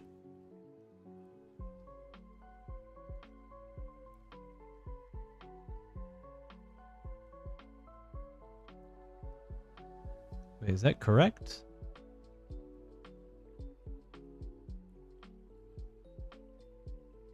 There you go. Okay. All right. We're back. Okay. Here we go. I just had to double check everything. All right, chapter 146. She can extinguish curse techniques. We're talking about Hana. Okay. Yes, the angel's curse technique can open the back of the prison realm. Do you know where she is? The colony is in the east side of Tokyo. The game barrier rejects me, so I don't have any... Oh, the game barrier rejects me, so I don't have any information. I will begin my explanation here. There are 10 colonies around Japan. They are connected by barriers that form a line that sends humans in Japan to the other side. So... would end up like this. We just see like a barrier wall kind of moving across Japan. Is Hokkaido not included because of the Jujutsu Society barrier? Correct. It has already been established as a vast sacred area. Well, that's the rugged lands for you. Conveyance to the other side may sound exaggerated, but a curse fell on everyone in Japan as preparation for a merger. How long will it take to complete the ritual? That depends on the game, but 2 months should suffice. 1. After awakening curse technique, players must declare their participation in the cooling game at a colony of their choice within 19 days. Right now it's 9 AM on November 9th. The player sorcerers awakened at midnight on October 31st. So Sumiki has roughly 10 days and 15 hours to declare her participation. 2. Any player who breaks the previous rule shall be subject to curse technique removal. Master Tengen, you said that refusing to participate results in death. That is correct. Curse technique removal. That rule also applies to sorcerers who join in, right? I think that suggests removal isn't achieved through idle transfiguration. It's not proscription, but removal. There is no binding vow, which means something happens to your brain. And I think that means you die. Otherwise, everyone would refuse to participate. Shioko's right, but that means sorcerers like me who don't have a curse technique aren't at risk. What about Panda? Does he even have a brain? 3. Non-players who enter the colony become players at the moment of entry and shall be considered to have declared participation in the cooling games. So what about the civilians who are already inside the barrier? They will be given at least 1 chance to exit. For real? How generous. There's no rule about entering or exiting colonies. From the start, players receive the clear objective of exiting the barriers. I suppose that is for stimulating the game. In order to confine the players, the premise that they enter of their own free will is important. So that increase or decrease of barrier effectiveness that Eno mentioned. 4. Players scores points by ending the other player's lives. Points are determined by the game master and indicate the value of a player's life. As a general rule, sorcerers are worth 5 points and non-sorcerers are worth 1 point. As a general rule, seems a bit vague. Megumi, it's nothing. What about the game master? Each player will receive a Shikigami called Kogane. But Kogane is less game master than interface. You may think of the game master as the Colon Games program. What? 6. Excluding, basically, Kogane seems to be like your only way to contact the game master. And I guess the only way for the game master to keep track of everything. Excluding the point value of a player's own life, players may expend 100 points to negotiate with the game master to add 1 new rule to the Colon game. Add. We can't subtract rules that already exist. But maybe there are roundabout ways to counteract rules. Good point. If you're like, I want to add a rule that gives me ultimate power. And then you add another rule that's like, I want to add a rule that gives everyone else an ability to counteract that power, you know? Like they are both allowance rules and they're not subtraction rules. So I guess this is gonna be fun. This is gonna be fun if the manga can properly make it exciting for players adding new rules in and make it easy to follow. I'll be very excited to actually read more of the Colon game. Is this fair? Yeah. I gives the game master a lot of leeway. Actually, you may expect a equitable decision that players are subjected to strict rules. Sorcery-wise, Kenjaku is due no further bias. 8. If a player's score remains the same for 19 days, that player shall be subject to curse technique removal. I have to kill people again. No, I have a few ideas. Well, that's the info we got. Now that we have a role to play, Yuki and Chozo will remain here to guard Master Tengen. I will return to Zen Clan and collect the cursed tools. Soon after Satoru was sealed, the Kamo and the Zen clans cleaned out Jujutsu High's cursed warehouse. But Megumi is now the Zenin clan leader. Wait, what? I'll explain later. Thanks to that, it's possible to search for Zenin warehouse at length, but first, Master Tengen. Understood. Juzu Kumiya's workshop, right? It would be appreciated. Afterwards, I will find Panda and help address the game. And you, Yuta, I'm going to enter a colony right away to take part in the game. Before Sumiki, Megumi, and the others participate, I want to gather information. I'll be on my own again. I'll avoid nearby colonies so we don't have to kill each other. And just in case something happens to Sumiki, barriers may block phone reception, so we may be out of touch for a while. If I ever switch to Sukuna again, please don't hesitate to kill me. Thinking about how it would be safer for Megumi if Yuta were near Itadori, but it would be more effective strategically for Yuta to be alone. Don't even think about it. I'll be fine. If it happens and I die, just have him kill you. The point is to not let that happen, right? Senpai? Yeah, you guys go to Kinji as planned. Kinji Hakari, suspended 3rd year. Anyways, we're short-handed, so we gotta rope in whoever we can. Is that guy tough? Well, he's moody. But when he gets worked up, he's stronger than I am. That's not true. Chozo, thanks, I appreciate it. Don't die, okay? And we got the cool guy wave. The cool guy who doesn't look back, but he waves his hand up here. Are you crying? Chozo's like, oh, my little bro is gonna go out there and fight. And then we just have people here waiting on a bus. And then we have this comedian, I guess. Is that a banana in your pocket? Thank you very much. Thank you very much. I'll take my leave. Takabe. How long are you gonna do those dumb jokes? Just stop. It's getting depressing for me too. Yeah, I know. How old are you again? I'm 35, so quit already. This industry does have late bloomers. For someone, some reason suddenly hit big. But they didn't just suddenly get funny. They were always funny, just hadn't been discovered yet. And we have, what's his name again? Takaba. So Takaba here, he's like on the verge of crying. But that's not you. And with that way Tokyo is right now, take it from me. Oh, but that's not you. And with that way Tokyo is right now, take it from me. Find something you're cut out for. I don't dislike your jokes, Takaba. Ken? Neither of you seem to understand that even guys who aren't funny can't make it. Like a one-hit wonder kind of thing? Comics who are funny and comics who think they're funny. No, two types of comics will always be in demand. Which are you? I'd say it's 50-50. Maybe more like 70-30.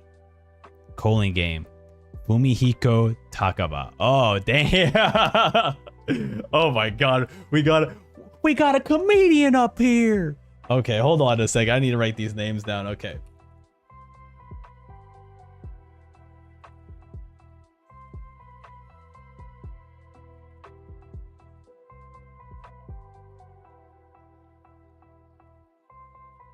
Okay, and Fumihiko Takaba. A bad comedian. That's wild. Okay, that I was not expecting that to occur. All right, we have literally just a bad comedian. Even Pandas, chapter 147. And we have the teacher here in school, Yaga. What exactly is that thing? It is possible for an ancient... Oh, ancient? It's possible for an ancient artificial cursed corpse to operate independently to a greater degree than other manipulated techniques, but it consumes the cursed energy that a sorcerer gives. It's a power source. The thing cursed energies belong to itself, so it is self-supporting. The higher-ups are currently trying to designate you as a special grade and officially impose an indefinite restraint on you. Because if you can intentionally make those, you can make an army. So answer me, Yaga. Do you truly not know how that thing was made? No, I don't. Masamichi. So we have basically the head of Jujutsu High with the head of Sendai, I think it's the Sendai school, basically asking these questions of like, how do you make this army of mecha pandas? And he's like, I don't know. Like I'm sorry, man. I don't know how this panda came to be. And then we cut to a scene where we have the teacher speaking with like this cartoon animal that looks like a bear with a Speedo and a tie. Everyone is worried about how gloomy you are. Everyone is worried about how gloomy you are. Yeah. So I told them we should cheer you up. Yeah. Aren't I a genius? Yeah, you are. I'm sorry, Takeru, but I can't return for a while. Tell everyone for me. Another outing? Yeah, and a long one. Don't worry. Master Tengen protects this forest, and your mother will come to see you again. Even without me, you'll be fine. Masamichi, we'll miss you. Oh my god. This is just straight up Winnie the Pooh. He's going, he like Christopher Robin style, he climbs into a tree to exit and enter the Winnie the Pooh forest. The main character here is a bear. We have this weird frog character, an old looking bunny rabbit. We have these other creepy little spirit creatures. There's like a fox looking guy. I don't know what this thing is. It's like a whole... This is just Winnie the Pooh. That's hilarious. Anyways, we cut now to Panda. Are you sure about this? Kusakabe? Don't tell anyone I helped you. You were caught and used as bait in order to draw out Yaga. I owe him. Then we cut to a scene where a lady's in a wheelchair and there's like another guy standing over her. It's really alright, huh? This guy isn't your nephew. It's something with your nephew's information. If you stay hung up on the dead forever, you can't move on to the future, but my younger sister can't go on living without the past, without Takeru's support. Masamichi, is that woman my mother? Oh. Masamichi, is that woman my mother? Hey, you catch on quick. Oh, I knew it. Aren't I a genius? Aren't I a genius? And then she's like, oh. And she hugs the little bear. Takeru. I don't hate to do this, Kusabe. I understand it mustn't get out that a fully independent curse corpse exists. A fully independent curse corpse exists. Living with my sister isn't possible. I'm sorry. What are you apologizing for? I'm grateful. I truly am. Thank you. Ah.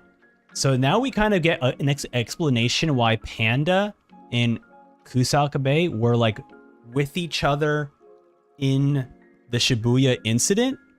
And now we get that explanation of like a kind of the connection between the head of the school and the detective. Okay, makes sense. Cool. So now we have the head of the school kind of looking at this guy who's like on a light post with a mask. Where are you going without any cursed corpses, Principal Yaga? To see my son. You got a death sentence, so allow me to tell you the only way to save yourself. Tell me. Tell me how to make a fully independent artificial cursed corpses. Right here, right now. You get pushy the moment Satoru's gone, huh? Yes, of course. After all, I'm a veteran sorcerer who's deeply afraid of Gojo. And then we have the principal of the other school. Principal Gakuganji. And then slashes Yaga. Oh man. Principal. You may go and leave the rest to me. As you wish. You replicate soul information from a physical transformation. Then input that this is what's his name? Ganji. So this is Ganji saying, Your replicant soul information from the physical information, then input that information to the cursed corpses. But that isn't enough. You must put corpses housing 3 highly compatible souls into one cursed corpse and have the souls constantly observe each other. Only that will stabilize the souls and give rise to self-awareness. Then, in 3 months' time, it will achieve self-sustaining cursed energy. Why? Oh, he's telling. Oh, okay. So Yaga is telling this to him. Why tell me now? Why not before? Why didn't you try to live? It's a curse, Principal Gakuganji. A curse from me to you. Masamichi! And then Panda shows up. Prepare to die. Why do you not fight? Do you not hate me? I'm not like humans. Human behaviors don't bind pandas. Besides, you and Masamichi weren't on bad terms, and I bet you just acted on orders from above. To me, you're like a fallen knife. But remember one thing, even pandas cry. And we see Panda crying. Oh, poor guy. And then we just have a scene where we look up at the lamppost and just crying off in the sun, crying off in the moonlight. That's so sad. So Yaga's gone. Okay. Yaga died. Father of Panda. Okay. Chapter 148. We have a fetus? 2 fetuses. Okay. Perfect preparation. All right. I was wondering who that could be. In preparation for the cooling games, Maki has returned to the Zenin to collect cursed tools. Your face looks awful. Those wounds won't heal, right? What are you going to do now? And this is Naoya making fun of Maki. Maki-chan. So you really can tell women apart by their faces. I thought you only looked at their asses. I'm asking you what you're going to do. Answer me, trash. You can't use curse techniques or see cursed spirits. Your face, that was your only saving grace, and it's now all messed up. I doubt you will be able to find yourself a partner looking like this. I've been lonely. Should I bully you? I've been lonely. Should I bully you as I did in the past? So, again, what are you going to do? Will you just tag along after Okotsu and Megumi? Say something, you piece of trash. Maki! Please, go back. Did I forget we are not allowed to access the cursed warehouse? The head said it was fine. Oh, okay. So she's like, Maki, you're not, you can't get in here. And he's like, no, I got it. Megumi let me in. She's like, oh, okay, cool. Me? The head of the Zenin clan? It was Nabuhito Zenin's last request. I have to refuse. It's too tiring. Wait, who's this? Oh, is this still Maki? Okay. This is not something you can decline. Please accept the offer. Naobito mentioned that he would bequeath all Zenin clan assets to you, Megumi. From the money to the cursed tools, if you become the head, you will also receive information from the 3 clans and the Jujutsu headquarters. It will make a big difference in how we stand from now on. Then why don't you do it, Maki? Nobody would agree to that with me like this. You inherited the innate technique and mastered a domain. Sotoro even has an eye on you. Make up your mind, Megumi. Does consent or what the Zenin clan think really matter?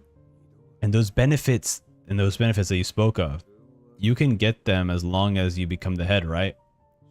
I'm still not good enough. If it was me, I wouldn't be able to make a place for Mai yet. I understand. I said go back. Why? Why are you always like this? For once in my life, make me feel proud that I gave birth to you, Maki. Oh, damn, that's his mother. That's her mother. Wait, so who yelled? Oh, okay, so it must be like Maki yelled at her, said, I said go back. And then the mother's like, why? Why are you always like this? Okay. And we have Maki. Dude, Maki is such a badass. I loved Maki in the manga, but now having her be this like even more of a badass with all her like scars and everything, dude, she's so cool. I can't wait for them to make figures of this version of Maki, man. She was already badass, but now she has like the short hair, the burn scars. Like she's been through shit. Her whole family hates her, and she's like, I don't freaking care. I'm gonna fucking do what I want to do. Oh, sorry. I'm gonna do what I want to do. She unlocks the warehouse. Whoa, her father stands before her. There are no cursed tools here, Maki. I anticipated what you all would do and disposed of them. Why did you come here, you idiot? Oh, and we see Mai on the floor, injured. What the hell? If that was what you were planning, tell me from the start. You are being too hasty, Naoya. Undoubtedly, Megumi Fujiguro is the better choice. The hell? There are many who support him, seeing this as an opportunity to restore our relationship with the Gojo clan. But we cannot agree with handing over all of our clan assets to Megumi. Then why are we acting so slow? Megumi has forged a good relationship with the Gojo clan, also with Noritoshi, the next generation head of the Kamo clan. If we get rid of him without a proper reason, it would only worsen our condition among the other clans. and we'll fall behind the shifting power struggle. I get that, but why now? You haven't been paying attention to the notices from Jujutsu headquarters, have you? 2. Gojo has been permanently exiled from the Jujutsu world as he is deemed an accomplice of the Shibuya incident. Removing his seal is considered a criminal act. We have to take advantage of this. We must execute Megumi Fujihiro, Maki, and Mai for plotting the release of Gojo. Damn. Okay. Killing his own daughter will surely give him more credibility. And with that, Jujutsu headquarters' faith in our clan will solidify. But is Uncle Ogi really okay with that? Ogi was the initial proposer. Secret technique falling blossom in motion. Oh, dude. Holy shit. Okay. I'm gonna show this panel. I need to show this panel. I just want to show the image. Dude, look how she looks. Look at this. Look at how badass she looks here. Oh my god. She looks so freaking cool. Her father is like about to attack her. Then she throws off the cape. She no longer has the spear. She's got a sick ass blade. Dude, this is so cool. Very awesome. That was awesome. Very, very cool. Okay. Meanwhile, Maki wields Juzu Kamiya's masterpiece, the cursed tool Dragon Bone. It absorbs force and curse energy and ejects them out of the blade at the user's will. Taking advantage of the fact that my opponent isn't aware of the ability of the cursed tool, I'll pretend to enter a single strike duel while intending to strike a second or third time. Do you know why my older brother was chosen as the head instead of me? It's because you're a real piece of shit. Doesn't mind killing his own children, right? Then he goes for the strike. She blocks it, but still a little bit surprised by the quickness. And then she goes in for another strike, cuts his blade out. He is shocked. She appears right behind him. He kind of notices. He goes for a strike. And then she kind of gets kicked back. What the hell happened here? Her glasses broke, but like the art in this is like very confusing of like what's happening with her face. A little bit confusing. The blade I thought broke. Somehow the reason I couldn't become the head was because you two were nothing but failures. End of chapter 148. And it looks like his physical blade broke, but he's using cursed energy to have the blade remain its full shape, so it's still able to cut Maki. Interesting. Okay. Ooh, hold on a second. Look at this. This is sick. So this is fan coloring. Coloring of my favorite panel. Look at that. Hold on, where is it? Right there. Fan coloring, dude, of my favorite panel. It looks so fucking sick. Oh my god, look at that. That's incredible, dude. She is so badass. All right. Chapter 149. Let me drink some water. All right. You cut the blade and judged that our distance shortened, but you stepped in too deep. That's why you're a failure. I'm a Jujutsu sorcerer, not a swordsman. A failure like you tried to assess me using your standards. How utterly ridiculous. And we see them, Maki and Mai, being dragged away by their father. Chapter 149, Perfect Preparation, Part 2. I'll tell you again, and I'll tell you again and again. This is gonna be her father's voice because her father's dumb.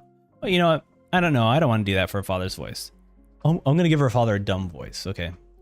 I'll tell you again and again, I couldn't become the clan head because of you two.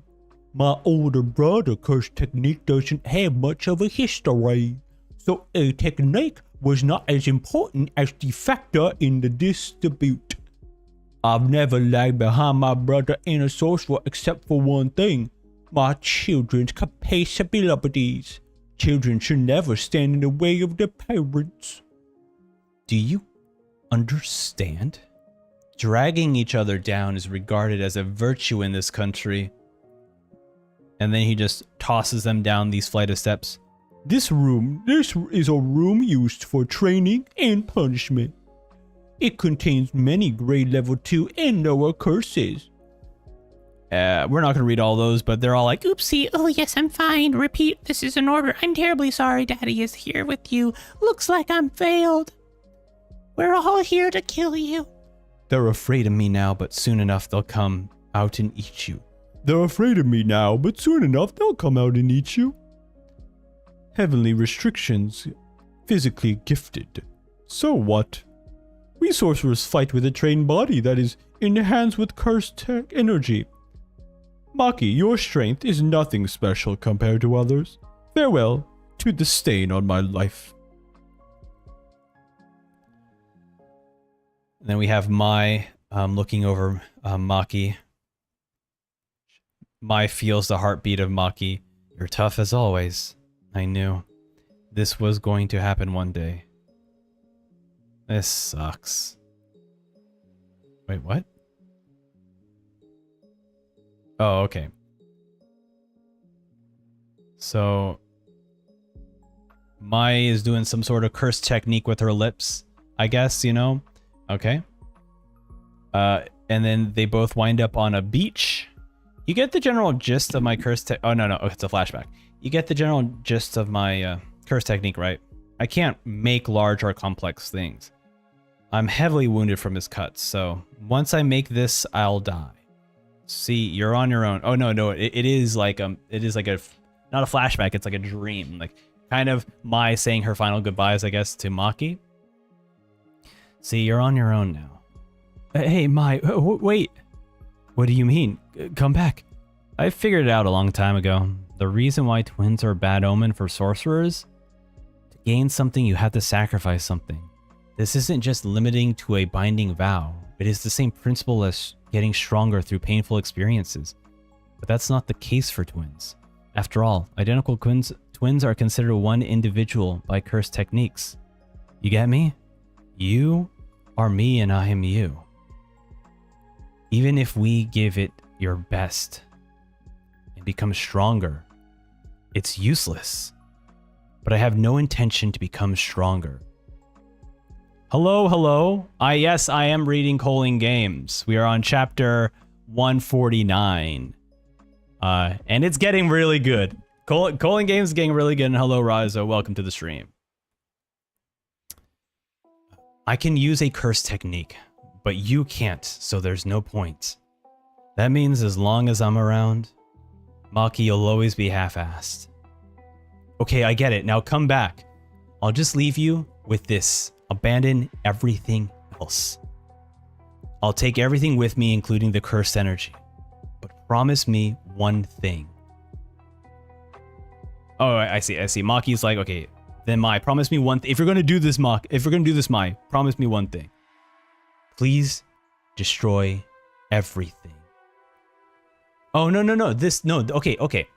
This is Mai giving Maki a condition. So she's like, I'll just leave you with this. Abandon everything else. I'll take everything with me, including the cursed energy. But promise me just one thing. Please destroy everything. And then we have cut to Maki and Mai being a child. Mai kind of going off into the ocean saying everything, big sis.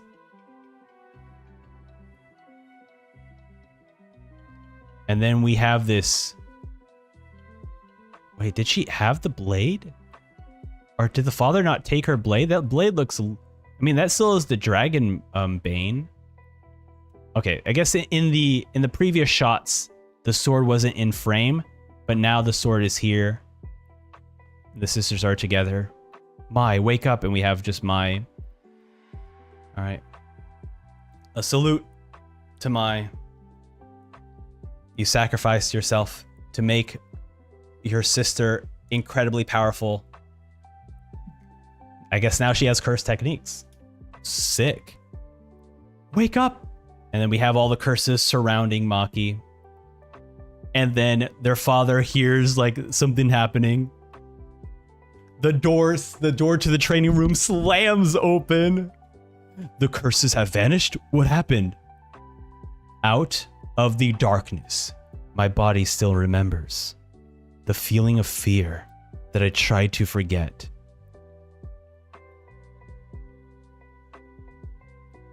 Yo, wait a minute. No way. Okay, I'm gonna show this panel. I'm gonna show this panel really quickly. Okay, so this panel is super sick because we have Maki coming out of the training room, and then the next panel next to it, freaking Fujigoro showing up. That's crazy. No, so is she as powerful? Oh my god. Maki. Wait, hold on. We got one more panel to share. Oh my god. Oh my god, we got one more panel to share. That's his reaction. he's like, oh, f I'm gone. Oh jeez. Not like this. Release curse technique, blazing courage. All right, I shall once again burn you to the core. He is scared, but he is still shouting out his curse techniques. He is doing his best. Come, you failure. And then she just slices his head right off. He's dead. Let's start. After sacrificing everything, Maki now spreads her wings. Ooh, okay. Here we go. Here is some fan coloration of that panel. Dude, sick. Who's doing this? Wire. Okay, props here. Hold on, you can't see that. Props here to the artist. Wildfire Matte. Incredible. And then we also have that moment here. Dude, that's crazy. Dude, that's so good. Oh my god. Man, dude. I love Maki. Maki just keeps getting better and better. Oh my god, cool. All right, let's move on to the next chapter. Chapter 150. As I mentioned, I will be ending stream at chapter 152, which is the end of volume 17. And so here we have let's start. Destroy a curse entrusted to Maki. Chapter 150, Perfect Preparation, Part 3, and we have the sisters here holding arms. Maki awakens in the Zane clan. An alarm. It's so noisy. What is going on? Gigi-san! Oh sh! Oh, it's Rana. Maki has lost her mind. She murdered Ogi. The Kuru squad is dealing with it at the moment. Even Ogi can be defeated if he's attacked while sleeping or on the toilet. Maki should be able to do that. So he was killed. Make sure she's captured by the time I arrive. Yes, sir. Oh man, the clan just like what is this squad? What is the squad called again? The Kuru. Oh no, the Kukuru squad. Okay, the Kukuru squad captain is like, okay, capture Maki by the time I arrive. Even if you guys are slow, the ones who will take the blame from Jinichi is me, the captain. Oh, and make sure she's alive. Oh, he has a pompadour. We gotta make him sound cocky. Oh, and make sure she's alive. I'll be the one to finish her. The Kurukuru squad captain, Nobuaki. The Kurukuru squad. All of the men of the Zenin clan without a curse technique are obligated to enlist. An organization that serves under Hei. They spend day and night training their martial arts. Prior to enrolling in Jujutsu Tech, Maki was also enlisted with them. There she is, inside the curse spirit pit. 2 unidentified curse tools have been confirmed. Surround her! Surround her! Oh my god. Okay. Is Burly Brawl gonna get me banned? Okay. This is straight out of the mate. This is like... It's like The Matrix. It's any kind of like Hong Kong action flick. Oh my god. This is so cool. She's just surrounded by all of these clan members, and she's gonna kick ass. They're all looking at her. They're all waiting for their chance to attack. What are you gonna do? What was I gonna do? Why didn't you fall down the hole with me? That's right. That must have been it. The right path for us.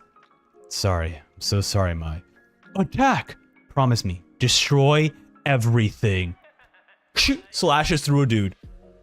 More guys attack her. She's just slashing through dudes. She's just cutting fools up. Oh my god. Dude, I can't wait to see this animated. Oh my god. She's wrecking everyone. Slashing through all these guys. They are being dead. Okay, I'm happy that the manga is finally like picking up, right? It was really cool to see post Shinjuku incident. But, you know, it was still a bit slow. We got to meet Naoya and Yuta and Yuta's true intentions. We met Tengen and all this cool stuff. But now the hypeness of how serious everyone is taking this is finally occurring, and Maki here is just wrecking dudes. And I guess, you know what, maybe the difference of why I'm a bit more hyped about this is because I'm expecting Yuta to be powerful, so I'm expecting it to be a powerful fight. I'm expecting Chozo to be powerful. I'm expecting Yuji to be powerful. But to give a character like Maki not this insane amount of power and have her completely wreck dudes is something I don't think we've seen in this series, of her just being on the level of a lot of the other main characters. So to finally see her have her like moment is, I think that's what's hype about this, is that she's finally getting her moment. She has exceeded my expectations of this character, which is super cool. So she's just slashing up dudes. The captain shows up, how did it go? And then she's like, what a surprise. And then some weird frog dude shows up. He does some Full Metal Alchemist, stone hands appear from the ground. Chojiro's San's curse technique. So the Hay Squad is here too. And these guys are all, Junichi, this creepy old man, and Ranzo are showing up. Hey, composed entirely of sorcerers certified by the Jujutsu Tech to be semi-grade 1 and above. Zanin Clan's strongest squad. They're attacking her. She's still blocking the attacks, dodging, slashing. How can she move after getting hit by Chojiro's technique? She reaches out to them, just like does like the finger strike at the throat. No. She pulled out their throats. She just did Mortal Kombat techniques. Oh my god. That's crazy. The same Maki? And then this guy's looking at her. Junichi-san! Keep holding her. Oh, I see. They're able to stun her. Keep holding her like that, Ranta. I can't stop her. And then she's breaking through. Don't falter, Junichi. Oh. Okay, so she's being sealed, but she sees the eyes there that are sealing her. And so now she's just tearing open his eyes, and we just see his eyes start to bleed as he's trying to hold her back. Zanin Clan exists because of Jin-san's whims. You must have realized it too. Right now, Maki has become exactly the same as him. Right now, we must kill her. And then we have Junichi just being JoJo and doing an ora ora. Ora ora ora ora. And then he's like, you did it, Junichi-san. And then we just see his head. He's decapitated. She's just dragging him away. That's crazy. Oh my god. It's because he has so much faith in Junichi for taking her down that he is breaking it. Oh my goodness. All right, that's cool. All right, well, if you can't see it, you gotta go read it yourself. See you later, buddy. I'll have you. We'll just put you away here. How about that? Let's just you can head off. Look, I'm not gonna get busted by the Viz Media cops here for showing panels. So you can either read along with us or enjoy the show, but we're not gonna show panels here on the stream. Hello there, Fafa. Welcome to the stream. All right, so essentially, Raza had so much faith in Junichi from stopping Maki that once she removed his eyes and the battle stopped, he was like, "Oh, good job, Junichi. You did it, buddy. You did it." And then Maki's just walking away with his decapitated head. And now Naoya shows up. You're terrible. Don't you have a heart, Chief of Hay? Naoya Zane? Yeah, Fafa, I'm not showing the panels just because of copyright issues. I do have a little tiny version down here if people want to follow along on their own. So I have the chapter here, and then I have right down here is like the smaller chapter. But just because I don't want to get banned for showing panels. And then Maki is like, no, he took it away. Damn. So now he is like, oh, you don't have a heart, Maki? And Maki's like, nah, he took it away. Damn, okay. End of chapter 150. Cool. Dope, dope, dope. We're moving on to 151. Oh, okay, yeah.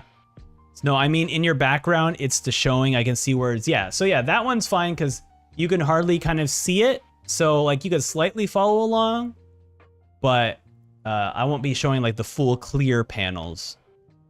So I can slightly obscure them like this. So that you can kind of tell where I'm at, you know. So we're at chapter 151. I'm a genius. Everyone told me. Was this Naoya? This might be Naoya. Before he blonde. Yeah, this might be Naoya. I'm a genius. Everyone told me that I'll be the next clan head, succeeding my father. But there was also a failure in the Zanin clan. A man that doesn't have an ounce of curse energy. I wondered how disheartened a man he would be. I wonder what sort of miserable face he would have. Wait, is this... No. Oh, interesting. Okay. You are 3, 4, 5, 9, 10, 11. She's blocking all of his attacks. He does the paper technique, so that this has to be his technique. This thing here, I'm gonna let me share this right now. Oops, not that one. Let's share this one. Just gotta minimize that. This one here. Because we saw this happen with Chozo as well, or Choso, sorry. Yeah, we saw this happen with Chozo as well, where Naoya, we still don't know Naoya's like perfect curse technique, but he turns them into like images of some sort. Very interesting. So he strikes at them. You are, all right? You are not Toji-kun. 6, 7, 8, 13, 14. The sin of a small fry is not understanding what true strength is. Maybe that's why no one could understand Toji-kun, except perhaps Satoru-kun. And then Naoya is just upset at Maki because he senses the curse energy that feels similar to Toji. You're not him. Slamming her to the ground. She's slamming on the ground. The one who will finish standing the strongest is me. Slamming her around. This isn't going well. The projection curse technique does not allow you to move in a way that excessively breaks the laws of physics or trajectory. The speed is also limited by the body's acceleration in activating the technique. However, when the technique is repeatedly stacked upon yourself, the speed can be increased. I won't stop now. I won't screw up like last time. Power is mass and speed. I shall wipe you out using maximum speed. Wait, is she going to use Black Flash? No, sorry. Okay. We just cut to a... No. This isn't still Naoya. Wait. Maybe it's different clapping. No, yeah, she's just clapping. She's just clapping for fun. Shiranui style. Okay. My exchanged her life in order to free her from cursed energy and gift her a body as strong as steel. However, Maki had lost blood during her fight with Ogi, followed by a battle with the Hei Squad. Maki concluded that a drawn-out fight with Naoya, who has already reached subsonic speed, is unfavorable for her. So a head-on fight, you say. Come in for a hug. And then he slaps her hand or arm? While the technique is activating, anything touched by Naoya's palm must also abide by the 1/24th frames per second rule when moving. Otherwise, the target will freeze for 1 second. If they fail 1 second, Naoya is still moving at speed. Even if it means sacrificing a rib, you plan on taking my attack head on? Oh, you plan on taking my attack head on, don't you? I won't take such a pathetic, obvious bait. As expected, you're a fake.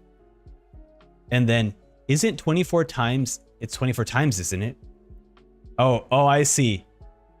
So, he freezes. He freezes after the second. It's 24 times, isn't it? Now, Obito and you are not just extremely fast. I could feel something was off. Your movements are splits into 24 every second. With this body, I can finally see them clearly. You are a fake. And then she slams him into the ground. Sorry. Unmistakably a one-punch victory. Can you repeat that? I actually do appreciate that Naoya is such an annoying character that both Chozo and Maki made fun of his lines after defeating him. I love it. That's very good. Very clever. All right. We are on the last chapter of today's stream. 152. Chapter 152, Perfect Preparation Epilogue. Mother, no, stay away. Mother, please, listen. Why? Why'd you do this? We have a boiling pot. We're like having panels of like a kitchen or something. Back then, why'd you ask me to come back? Oh, I see. Maki's approaching her mother. What is this about? No. No, please, no. And then destroyed. Completely destroyed. Naoya here just bleeding on the tatami mat. He's ruined the tatami mat now. Didn't finish me off properly, that bitch. And then we just see Maki's mother with a knife approaching Naoya. Damn it, I can't control my curse energy. And then stabs him in the back. I'm glad I gave birth to them. Are you really? I mean, I don't know, right? Because it could just be that, like, both, obviously, Maki and Mai's father, and of course the entire clan hates the twins. So, well, I mean, they mostly hate Maki. But maybe the mother felt like she couldn't express herself because she would also just be killed. But at the same time, don't treat your child like shit. So you know what? You got what you got. Karma came back to you. And then we have, I forgot her name, but it's the girl, it's the witch girl, right? Who rides the broom. She's like, Mai-chan, and we have Maki carrying Mai. That's why I told her not to go. I'll leave the rest to you. What are you gonna do now, Maki-chan? Maki walks past Mai. The remaining 6 Hei and the 22 Kurukuru who were not at the Zane clan home that day were shortly after found to have died by natural causes. No energy residue was found at the scene. Trace amounts of curse energy from a curse tool could be detected from their wounds. Days later, the Gojo and the Kamo clans proposed to Jujutsu headquarters to the removal of the Zane clan from the 3 great families. The commissioner currently has the decision on hold. The Last Bow of the Zane clan, chapter 152. Wow. That was a short chapter, but Very cool. Very cool. And there we have it. That is the end of volume 17 for Jujutsu Kaisen. It is getting late here, so I'm going to end the stream here. Thank you for coming by and showing up, both on Twitch and on YouTube. The next time I read this chapter, I don't know when the next time I'll be reading this. I'm kind of balancing out manga reactions to gameplay streams. However, if you're like, look, I don't want to watch through. This is we started off on chapter 137. We ended on 152. So clearly we also have to get up to 236, I think, right now. So we have a lot to catch up to.